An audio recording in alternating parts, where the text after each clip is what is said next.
MPD आणि मोका सारख्या कारवाया करत गुन्हेगारीवर अंकुश मिळवला। तर अशा या वाटचालीमध्ये सरांनी जिल्ह्याचे नेतृत्व सांभाळल्यानंतर जिल्ह्याला एक स्थिरता आली आणि सामान्य नागरिकांना मोठा दिलासा मिळाला। तर या ज्या प्रवासामध्ये आपली जी साथ आहे, आपले जे मार्गदर्शन आहे, आपल्या ज्या सूचना आहेत, यांचा सुद्धा एक मोलाचा वाटा आहे आणि म्हणूनच या वाटचालीमध्ये जिल्ह्यासाठी आणखी पुढे काय चांगलं करता येईल या भावनेतून सरांनी प्रत्येक उपविभागामध्ये सर्व पोलीस स्टेशनच्या हद्दीतील चांगल्या गणमान्य नागरिकांच्या सूचनांसाठी व नागरिकांसोबत संवाद साधण्यासाठी हा उपक्रम सुरू केला।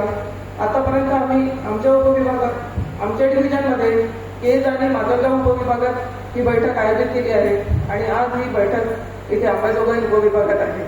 तरी नागरिकांना आपल्याला सगळ्यांना विनंती आहे की कार्यक्रमाचं उद्दिष्ट लक्षात ठेवून आपल्याकडनं जे काही चांगले सुझाव आहेत जिल्ह्याच्या प्रगतीसाठी आणि इथल्या एकंदरीतच पोलिसांच्या कामकाजातील सुधारणांसाठी आपल्या ज्या सूचना आहेत त्या आम्हाला इथे आपण नक्की कराव्यात एवढे मी आपल्याला सूचित करते आणि माझी प्रस्तावित संपवते। धन्यवाद।